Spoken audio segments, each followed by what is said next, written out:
thank you very much, everybody, for being here. That's quite a scene. Driving up, you see that kind of destruction. America again. We are not actually going to do this really quickly. Let's go straight to Asheville. Is President Trump now giving those remarks? Of nature. Nothing you can do about it, but you got to get a little bit better crew in to do a better job than has been done by the White House. It's been not good. Not good. I'm here today in Western North Carolina to express a simple message to the incredible people of the state. I'm with you, and the American people are with you all the way. We're going to continue to be with you. We'll see what happens with the election. And we're on January 20th, you're going to have, I think, a new crew coming in to do it properly and help you in a proper manner. To every family that lost a loved one or a loved one, this terrible storm, we ask God to give you strength and comfort and peace. You will have comfort and peace. It's been a terrible ordeal, and this area was hit about as hard as anybody's ever seen. Where Americans going, like I have now coined the word for Kamala, I call her destroyed. Many of you are rebuilding, and many of you are going to just start all over again. And the communities were ravaged and destroyed. We're praying for you, and we will not forget about you. We will never forget about you. We're going to be working with you for a long time to come to get it back together. When I'm president, I will stand with you until the communities are fully rebuilt. Every single inch of every property will be fully rebuilt, greater and more beautiful. 20 years and came out of retirement to... You're going to have better. What happened to this neighborhood and the communities all across North Carolina, South Carolina, Florida, Alabama, Virginia, Tennessee was an act of absolute devastation. Helene's vicious floodwaters tore wives from the arms of their husbands, mudslides, buried entire families. Grandparents died alongside their grandchildren. Homes, towns, farms, roads, bridges, schools throughout the region. They now lie in ruin. So beautiful, an area, so beautiful it was. But it'll be more beautiful. But you can never forget the death, the death. All of America shares your sorrow and your grief over the past few weeks.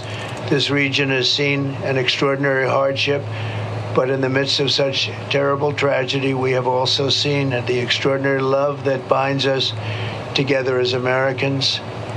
And it does indeed. I want to thank our great first responders. They've never let us down. This was a tough one, but they never let us down. And the emergency personnel who leapt into action with such great heroism, including the incredible firefighter and his nephew who lost their lives trying to save their neighbors. A lot of heroes really developed with this. They'll be talked about for a long time to come. They will not be forgotten. Thanks also to the many wonderful charities and service organizations that have become so familiar to so many. The burden of the response has been incredible. In the wake of this horrible storm, many Americans in this region felt helpless and abandoned and left behind by their government. And yet in North Carolina's hour of desperation, the American people answered the call, much more so than your federal government, unfortunately.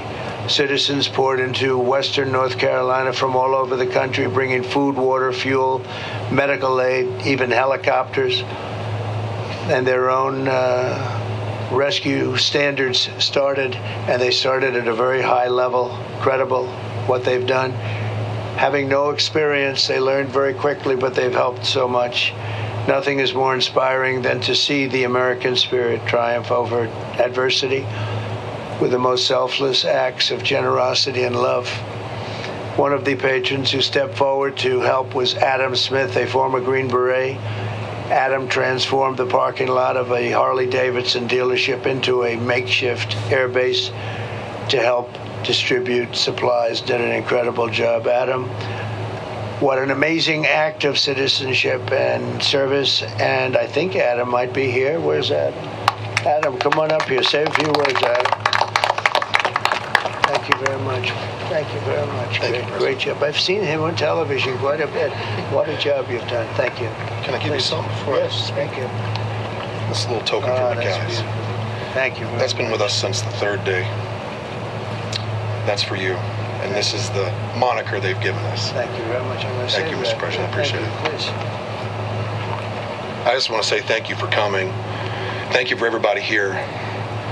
The biggest fear that Western North Carolina is sitting on right now, at least from the communities we've talked to, is being forgotten. And to have you here and have an opportunity to have this conversation at a national level will keep Western North Carolina on the map and not leave the communities holding the bag on the back end of this. So we're very grateful that you've shown up, and we're very grateful that you've taken the time. We're also appreciative in the timeline that you did it. It gave us space to operate and function and gave us space to provide relief where it needed to go. And we're very grateful for that, Mr. President. Thanks, sir. Thank you very much, sir. Great job. Thank you very much. We're also joined by Brian Burpo, owner of Diamondback 4x4, where we are today. And Brian, you have a very interesting story to tell. Do you mind telling it? No, not at all. Thank you. So I got a phone call from my general manager, and he said, well, the building's underwater. And I couldn't believe it because the river is so far away from us, and I thought he was just playing a joke or whatever else. But we finally made our way to the building, and I couldn't believe what I saw when I got off the Swannanoa exit. We lost bridges, we've lost businesses, we lost homes, we've lost people. The devastation here is just not anything I would have ever imagined. So I thank all of the first responders, all of the nonprofit organizations that have come to our aid to help with the machinery and the people, the hands, the boots on deck. It's amazing. I am overwhelmed by generosity. And even with everything that's going on in our country today, for the past 3 weeks, that was put to the side. And everybody joined together and lent a hand. Some people couldn't be here, so they sent their contributions with somebody else, and they indirectly helped. That we need those people still. We need that support. We're good on water, though. We got plenty of water, so we're good on water. But we have pallets of water laying around if anybody needs water. But we are very humbled and honored that that you guys keep us in your minds and in your prayers. We're going to need that for quite some time. So, as there are still families that are displaced from each other, pray for peace for those folks, some peace of mind. Mr. President, I can't thank you enough for coming out.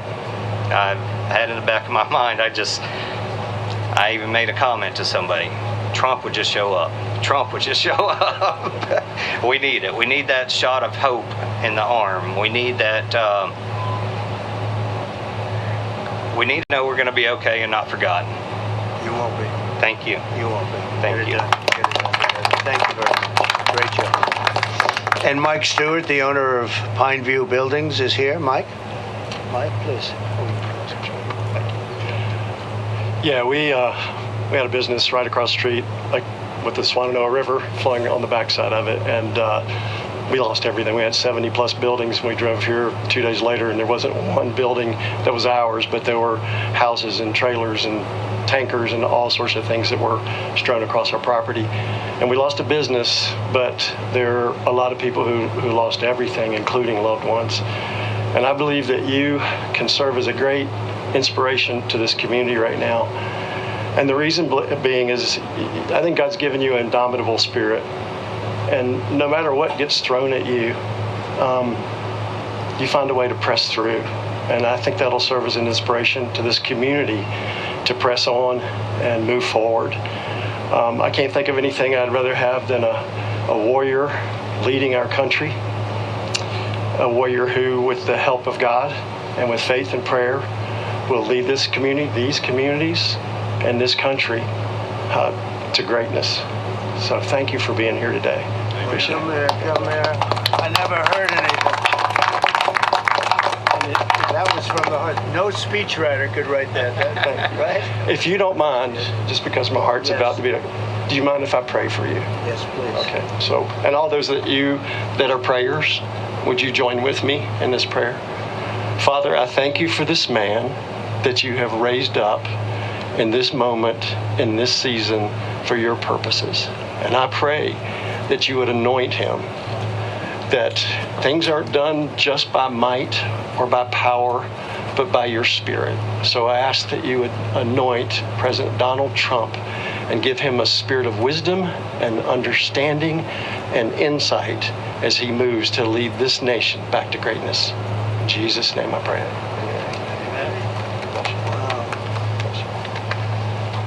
Wow, that's something you don't hear that often. That's incredible. And I appreciate that from both and from everybody. That's really nice.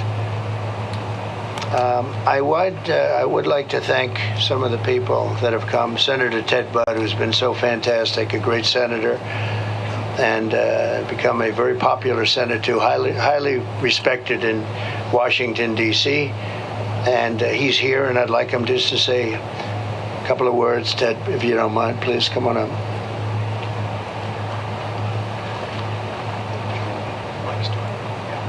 Mike, I want to thank you for your prayers for the president and for this region, because people who first looked at this and they said this might be days or weeks, but this is going to take months and years. And Mr. President, I'm grateful for you coming here. And I want you all to know, as the president and I spoke with his team, he was like, when can we come to North Carolina? I said, soon, Mr. President. But there's a lot of work to be done. And nobody understands that like a builder, how to build, or in this case, how to rebuild something. So, Mr. President, I appreciate you coming here, your heart for the people, your love for them. And it's going to take a lot of work for Western North Carolina. And I don't think anybody that's running for office understands it as well as you do. So thank you for coming, for your understanding, for your love for this country. And we look forward to making what's a great area greater once again. God bless you. Thank you. Great job. Interestingly, I came actually right after the storm. I'd like you to know that. And I came to North Carolina, but this was so rough, so bad, we couldn't come in. Didn't want to come in, actually, because I wanted you to do what you had to do. I didn't want to be in anybody's way. But we were in North Carolina immediately right after the storm, first one.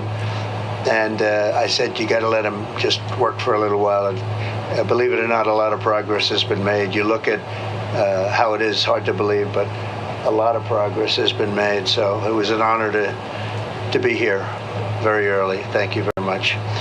Also, along with the senator, who really has been doing fantastically well, I'm proud of him, Representatives Chuck Edwards and Virginia Fox. Okay, where's Chuck? Oh, yeah. Well, thank you, Mr. President. Thanks so much for taking the time to come to Western North Carolina. We've seen other folks do a flyover. It is so heartening to see you here with some dust on your shoes, actually seeing what's taking place. It means so much to the folks here whose lives have been turned upside down, whose homes have been destroyed, whose lost loved ones, whose businesses have been destroyed. We're so incredibly honored that you're going to help keep the emphasis on us rebuilding this beautiful community. For those of you who did not get to see it, I offered, because I also own McDonald's restaurants. I know that you perfected your skills behind the counter a day or so ago, and it was my honor to present President Trump with the French fry certification pin.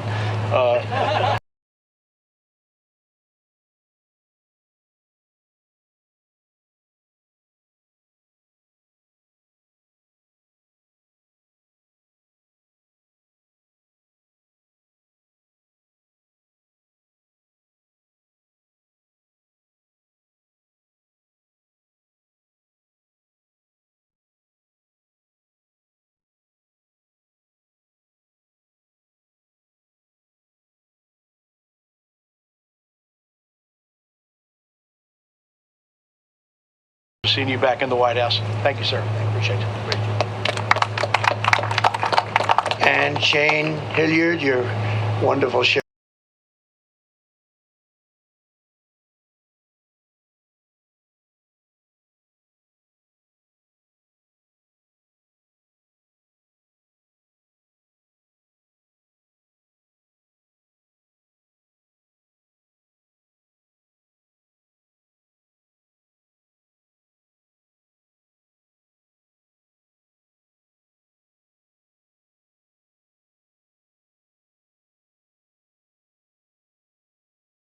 After the storm left, almost immediately, and I authorized a lot of people to help, and those affected by Hurricane Helene were badly affected, and nothing can really make a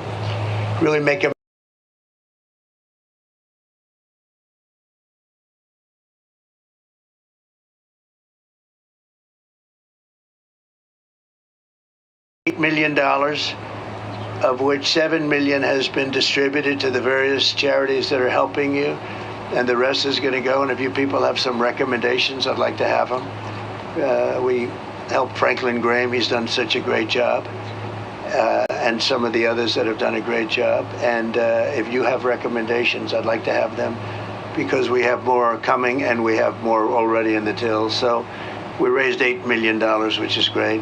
That's contributions from a lot of great people. Okay, but give us those recommendations if you would. I'd like to take them and do it the way you'd like to do. Right? Thank you very much. We've distributed these funds directly to the organizations already, and there's going to be a lot of additional funds coming, I believe. Today, I'm promising the people of this state that when I'm president, if I'm president, I feel better saying that, because you never want to take something like that for granted. I feel actually a little bit better. They always say, oh, please, don't say that, sir. Say when. We have to vote, and they have to get out and vote. And we can't have 4 more years of what we've just had, that I can tell you.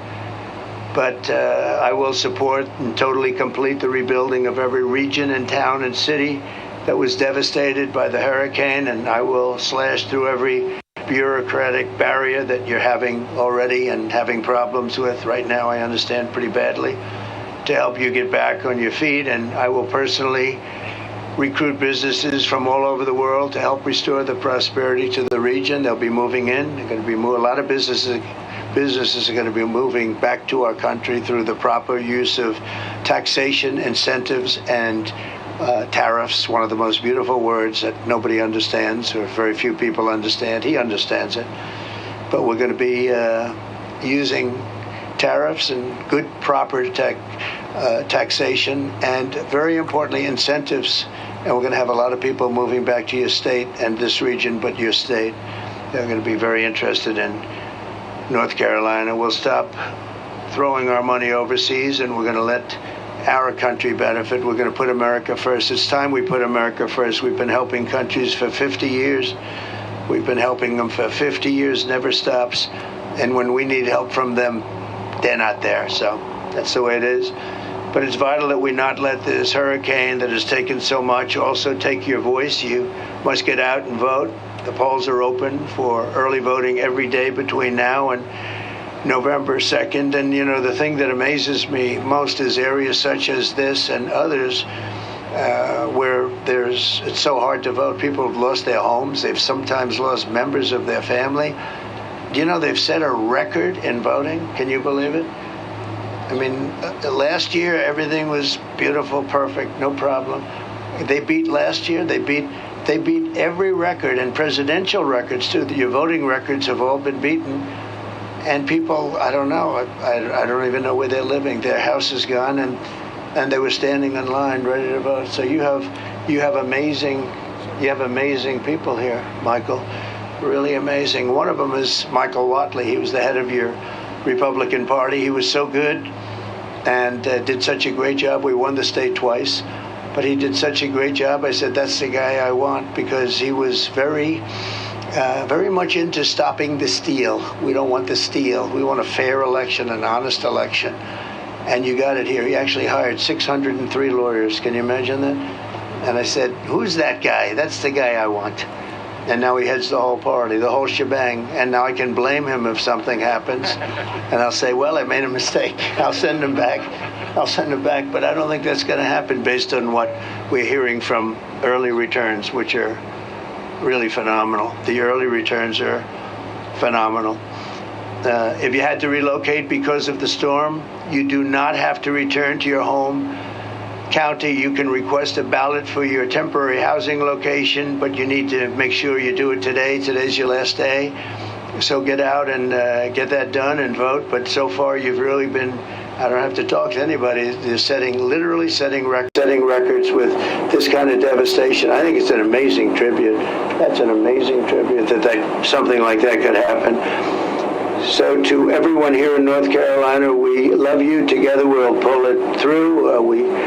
We bless you, and God bless you, and God bless America. We're going to make our nation stronger and better, more beautiful, and a more joyful, to use a phrase from somebody else that doesn't really believe it.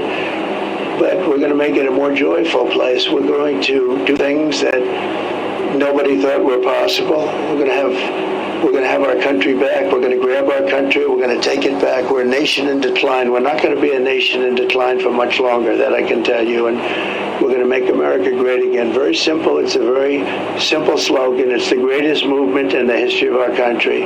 We're going to make America great again. I'd like to ask, if I might, Michael Watley to come up and say a few words. He's been working about 29 hours a day, I would say, on average, right? He's been working very hard, and please come up and say a few words, Mike. Thank you, Mr. President. You know, as a son of Western North Carolina, I was in Watauga County with Samaritan's Purse recently and got a chance to see the devastation that all of these communities have hit. I think it is tremendously important that you are here. I think that you and your focus on making sure that Western North Carolina is not going to be forgotten is absolutely critical. I am so thankful for the thousands upon thousands of volunteers that have come into Western North Carolina to help these families, to help every family here in Western North Carolina.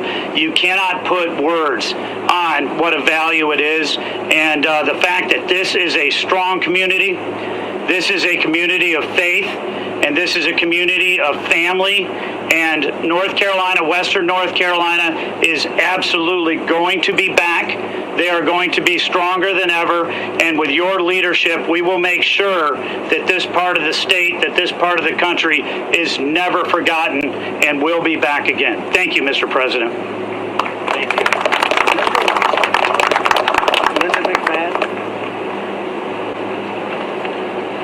Thank you very much, and I'm also a North Carolinian, but I'm from the eastern part of the state. I grew up in New Bern, so we were used to the storms down there, but for this storm to come up, the trajectory that it did into this area was nothing short of just astounding that happened, and I'm so sorry. You know, I had the privilege of a lifetime of serving at the SBA administrator under President Trump, and I can tell you that SBA would have been on the ground with FEMA in this area, working to get people back in their businesses, getting their home loans processed, because we want the economy to get back on track. So hopefully you're going to have that service. If you don't have it now, you will. Thank you very much, Mr. President. Thank you. Do you have any questions, please? Mr. President, Please. We've heard from several of your Republican colleagues, including Senator Tom Tibbet of Tillis, asking for Congress to reconvene so that more federal funding can be brought to Western North Carolina. Do you expect to ask your colleagues to return to Congress? Well, I would be in favor of it. Yeah, this is a very unusual situation, and I would be in favor of it. Now, you know, in theory, they're supposed to have it, but they spent a lot of money on bringing illegal migrants, people that came into our country illegally, and taking them in, and all of the money they've spent, numbers that nobody can even believe. So they don't have any money for the people that live here that got hit by one of the worst storms, possibly the worst storm ever, but one of the worst storms in the history of our country. And it's a shame, because they should have the money. They spent money that I don't believe they're supposed to be spending for that, as you know. So I think it's a disgrace what happened with FEMA, what's happened with their rescue effort. Their rescue effort was almost non-existent. And by the way, I want to thank a man who was really incredible. When I came here, close to here, but I couldn't come here because it was not the appropriate thing, as I told you. But I got to know a couple of people from North Carolina, officials that were terrific, doing a very good job, very much involved. And they said, do you know Elon Musk? I said, I happen to know the gentleman. What's your problem? Do you think you could get Starlink? I said, what is Starlink? Explain to me. That was communication. Because as you know, your communication, I see the poles all ripped down all over. You had almost no communication here. And I said, so what do you need? He said, we need Starlink and we can't get it. There's nobody that knows anything about how to get it. So I called Elon, and literally, actually, strange, before I hung up, they called that man that I spoke to. I said, Elon, I just asked you, and we're still on the phone. How'd you do that? So he did. I don't think he wanted to tell me, but it was pretty amazing. And he got it here really in record time. There were some delays that shouldn't have happened on behalf of the federal government, but that was straightened out. But he had Starlink here. And your communications went from non-existent to probably almost better than what it was before. And so I want to thank Elon Musk for having done a great job. He took care of a very important need. Probably saved a lot of lives, because this was really an emergency, and you had it here like almost instantly. It's very hard to get too. It's been pretty popular and very hard to get. Thank you. Mr. President, clearly a lot of people here are looking to you to save them and bring them relief in a better way than to win the White House in 2 weeks. Right. I know that you're happy with early results. Are you satisfied with everything this state is doing in the election courts to help these people get to the ballot box? Are you satisfied with it? Well, I'm not hearing the good things about the governor here like I'm hearing about the governor in Georgia, as an example. I'm hearing the governor in Georgia has done a very good job, and I don't really know the governor here, but I'm not hearing that he's done a very good job. So that's the only thing I can say. And certainly you have all heard the same stories that we all hear, that FEMA has done a very poor job. Our FEMA, when we had a problem, we did record rescues. And the job that FEMA did under the Trump administration was really incredible. But they had spent, in all fairness to FEMA, they had spent hundreds of millions of dollars doing other things that I don't think bear any relationship to this money. They were not supposed to be spending the money on taking in illegal migrants, maybe so they could vote in the election, because that's a lot of people are saying that's why they're doing it. I don't know. I hope that's not why they're doing it. So they really didn't have any money. They don't have very much money. And now they're saying, can we have a special vote? Let's have a special session. I'm in favor of that, but somebody has to get back to why did they spend hundreds of millions of dollars on something that they were not supposed to be spending it on? Okay. Are you worried that some people here won't be able to vote? Look, voting is the least of it right now. They got to vote. They want to vote. They want to vote because it's very important, but they have to survive. That's why I can't believe the early voting. I mean, the early voting is records. I can't, when they told me that, I was shocked. I got a call from Michael Watley. He said, sir, you're not going to believe this, but they're setting records in North Carolina voting. And it's just that they're great people. I mean, they lost their house and they're standing outside voting. So obviously we want them to vote, but we want them to live and survive and be happy and healthy, because this is really a tragedy. It's really something. Yeah. Mr. President, is there any, to that point, is there any concern or specific reasoning that you have to believe at this point in time, previous that the results of the election in North Carolina will not be credible or legitimate because of this storm out? No, I think in a way it's the opposite. I mean, we're so impressed, and I think they have a pretty good system here. And Michael Watley was responsible to a certain extent, and the new people that took Michael's place, I think, I have not heard any complaints about that. I mean, the amazing thing is they've come from nobody even knows. Everybody knows them, and it was like they have no home. They stayed in the woods. I heard cases where they're staying in the woods because they wanted to vote, and then they voted, and then they went wherever they went, and they're going to come back hopefully and rebuild, and hopefully I'll be the one that helps them rebuild, and we'll help them. But no, these are incredible people, incredible spirit and heart. Very few people. I mean, who would do that? It's a great state, really great state. Maybe helped you politically. I don't know if it helped. I don't even like to think about it that. I mean, it's a tragedy. It's a tragedy. But the fact that they'd come out and vote in record numbers is pretty amazing to me. Mr. President, Yes. if you could speak directly to those voters who lost everything and then went to the polls and voted, what would you say to them? Well, the first thing I'd say is we love you, because that's really something special, really. For them to do that, I was surprised. I figured we'd have 50%, 30% of the vote.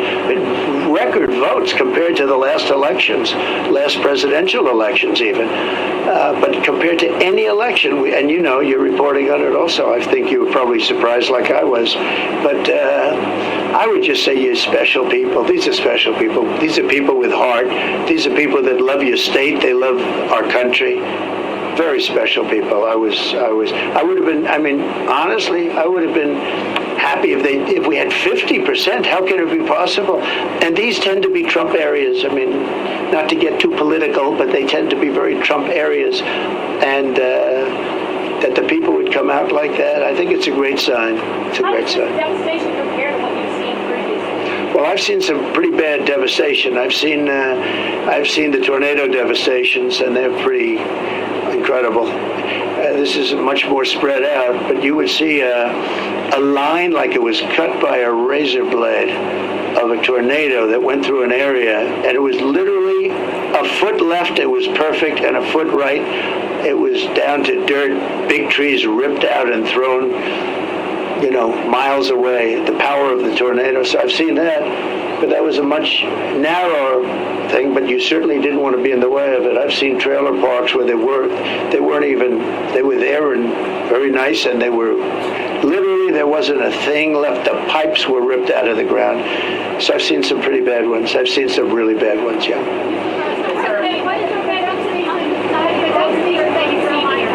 One second, please.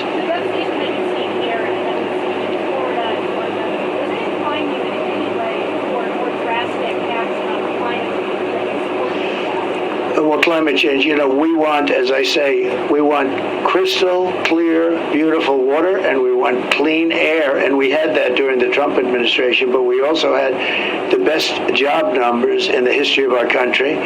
We weren't losing jobs. We want, in terms of climate change, because when you look at the rest of the world and you look at China and you look at the fact that they spend no money on climate change. I mean, John Kerry goes over and he speaks to President Xi, and they yes him, and then laugh at him as he leaves, and they do what they're doing. We spend a lot of money in this country. You know, we have to. It's a double entendre. But you know what? I'll tell you what. We had the cleanest air on record, and we had the cleanest water on record, and that's very important. And we also had the best economy in the history of our country. So we had everything going well. And yeah, so I'm very much into that, but I really focus on the water and the air. Very important. Yes, ma'am, please.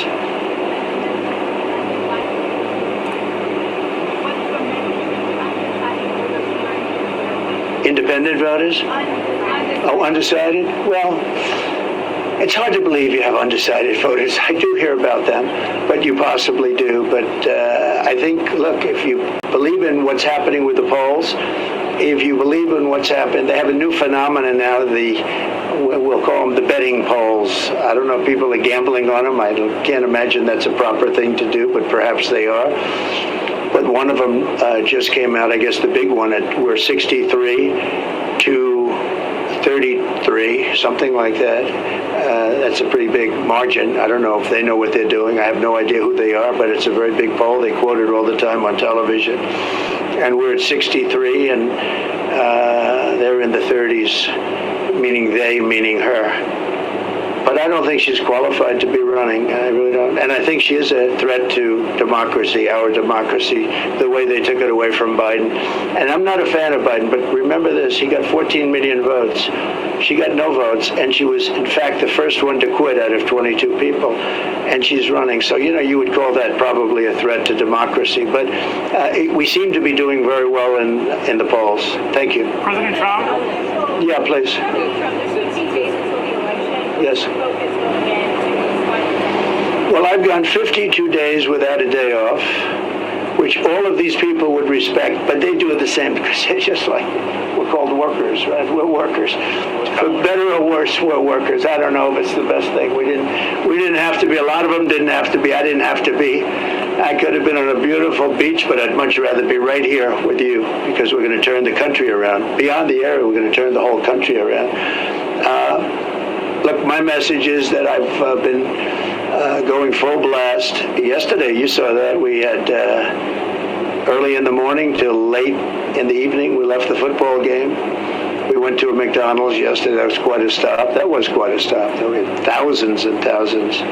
They had 25,000 people around circling the building. I wouldn't say that Secret Service was thrilled, but that's the way it is. It was a love fest, though. It was incredible. And it did take off. It took off. And then we did 2 more stops. We did a town hall, big town hall, with Sage and some people, and it was very successful. But no, the McDonald's stop was very unique. There's no question about it. They really, I'm sure McDonald's liked it, but it just took off. You know, you never know about life, and you never know what's good, what's bad. You do something that's going to be great, it's okay, and you do something that's supposed to be okay. This was supposed to be a routine stop, and it turned into a monster, but it was a beautiful monster. There was a lot of love. I'll be doing the same thing. I'm going to be campaigning. I have no days off, so I'll be going into the 60s or 70s in terms of no days off. I don't want a day off. We have to win. We have to win. We have to save our country, and we have to just make America great again. That's the message, and it's a simple message, and everybody behind me believes in it just as strongly as I do. I know every one of these people, either through who they are or what they do. I know every one of them. They're hardworking people, they're great people, and they love our country and the state. Okay, maybe 1 or 2 more. Yes, please. Please.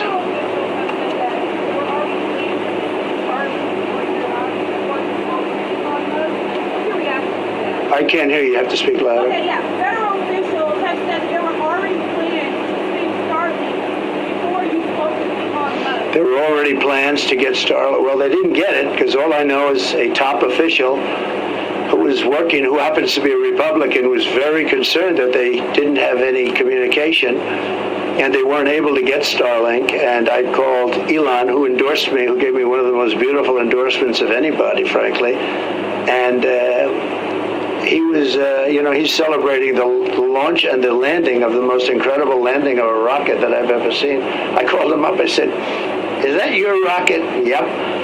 I said, "Can Russia do that?" "Nope. And they won't be able to for a lot of years." And I said, "What about China?" "Nope, they can't do it." "What about the USA outside of you?" "No, they can't do it either." No, he's a unique character, I'll tell you. He's great. He's great. A lot of spirit, and he's certainly a brilliant guy. And we're lucky, but in this case, the Starlink, I've learned a lot about it. It's incredible. You don't need the wires, you don't need digging, you don't need anything. It goes right up to a satellite and comes right back down. And he did a fantastic job. I don't know, maybe they were trying, but certainly he didn't know about it. Nobody knew about it. And, obviously they weren't able to get it. President Trump, an armed gunman was arrested, charged with making threats against FEMA workers 2 Saturdays ago. FEMA had a safety stand down because of these incredible threats. Is it helping the recovery up in North Carolina to keep making these claims that FEMA's not doing their job? Well, I think you have to let people know how they're doing. If they were doing a great job, I think we should say that too, because I think they should be rewarded. But if they're not doing, does that mean that if they're doing a poor job, we're supposed to not say it? These people are entitled to say it. And these are honest people behind this. If FEMA were doing well, they would be saying they did a good job. They're not, for the most part, political people. For the most part, they're not political people. But you've obviously seen nothing but very bad statements coming out about the job that FEMA and this administration has done, having to do with this area, North Carolina as a whole. And by the way, other states also, they're also complaining. But look, a lot of the money is gone. They don't have any money. They have to have a meeting in Washington, a special meeting in Washington to get money. It's all gone. They've spent it on illegal migrants. Many of them are murderers. Many of them are drug dealers. Many of them come out of mental institutions and insane asylums. And many of them are terrorists. and they spent money to bring these people into our country, and they don't have money to take care of the people from North Carolina and other states. So, you know, I think you have to be able to speak. Does that mean let's not talk about it? Because by doing that, they'll do a better job the next time. It's very important. Yeah, one more question. President Trump, since Chairman Watley is here, have you, 2 weeks out from the election, have either of you seen any cheating, incidents of cheating, that leads you to believe that this election will not be fair? Well, I haven't. Unfortunately, I know the other side, and they are not good. But I have not seen. Michael, have you seen anything that looks suspicious? Or we're very early in the process. Yeah, we're very early in the process, and we're tracking across all 50 states right now to make sure that the systems that we want to have in place are in place, and we're very happy with the initial results. How likely are you to win North Carolina? Let me ask you, do you think I'll win North Carolina? You'll win. You'll win. I think so. I think we're going to do good, and we have Lara. So, you know, Lara is a fantastic person, an unbelievably smart person, works with Michael and everybody else, knows everybody here, and she loves this state. They named their daughter Carolina, so that's a pretty good, that's off to, but she's fantastic. So Laura is here, and she's here in the state right now, working in another part of the state, but she loves this place, and she's got a big voice. She's got a big voice, a very smart person, very good person. I want to thank everybody. We're going to another section, as you know, of North Carolina. We're going to do 2 more, and so maybe we'll see you then. But I want to just thank all of the people behind me. They want to get back to work, and thank you all very much. Thank you. Beautiful words.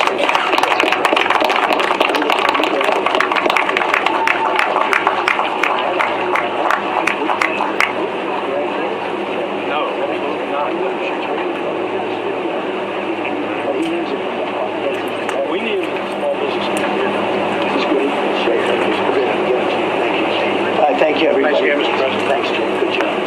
Thanks,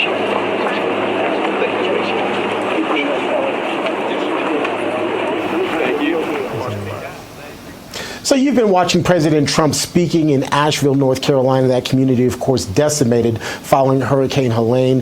One of the things that President Trump was able to offer up is a little bit of condolence and consolation, hopefully, to that community. You also heard from a number of business leaders and just community leaders who came there to support President Trump and describing just how bad that storm has impacted their community.